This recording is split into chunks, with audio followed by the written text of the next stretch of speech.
Cruiser cams have also proven to be a lifesaver in defending the actions of police. These videos may look routine, but they certainly aren't to officers who are falsely accused. Now you have suspended driver's license, and you told me that you didn't.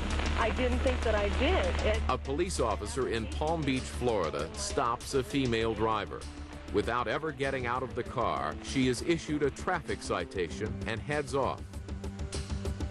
But later, in a videotaped statement, she lodges serious charges against the officer. Do you solemnly swear to tell the truth, the whole truth, and nothing but the truth, so help you God? Yes. She accused him of taking her out of the car, frisking her, sexually assaulting her, and placing her back in the car. When I stepped out of the car, he proceeded to frisk me on the sides, pat me on my chest up here, and then he fondled my breast. I believe it was fondling. I don't believe it was frisking. He patted me on my stomach all the way down and over my dress. Yeah. He caressed my vagina. I feel very, very, very violated. In a second taped interview, the police inform her that the entire traffic stop was shot on videotape and give her an opportunity to change her statement, but she declines. For what if I told you that I've seen the videotape of this incident in its entirety from the time that you were stopped to the time that you left the scene? Would that change any of your statement that you just told me? Yes. They then accused her, of course, of lying and making a false report to this incident. Finally, she admits that she lied, that she fabricated the story.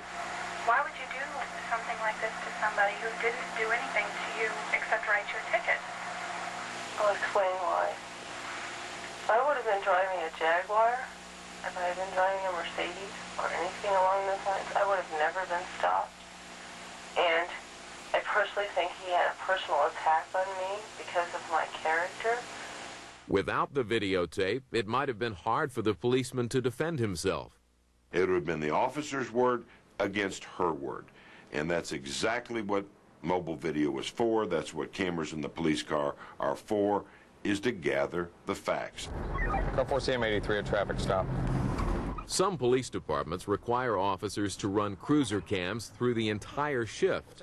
For others, officers activate cameras by either turning on the overhead lights from a remote switch on their belt or by pressing a button on the console. The time and date are visible on the image, and the tapes can't be erased or recorded over. The recorders are in a locked box in the trunk that only a supervisor can open.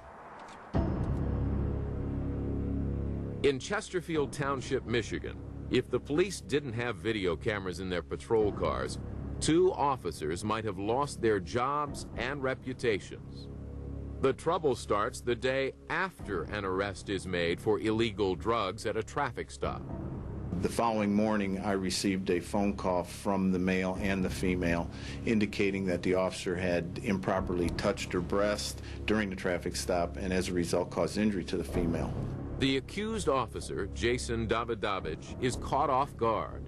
My stomach just dropped because even though I didn't know I did nothing wrong, just having serious charges brought against you like that, which, you know, could mean jail time, losing your job, losing everything you worked for, it's a really eerie feeling. It's like leaves you hollow inside.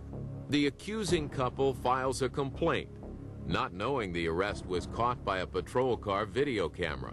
It clearly showed that the officers acted properly.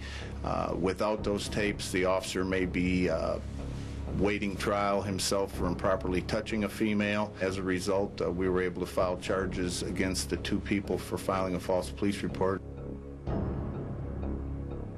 I could have lost my job, my house, everything I've worked so hard for. I mean, I put a lot of years into being a good police officer, and I could have lost it with just that one false police accusation against me.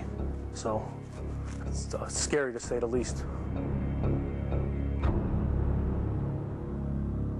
When we come back,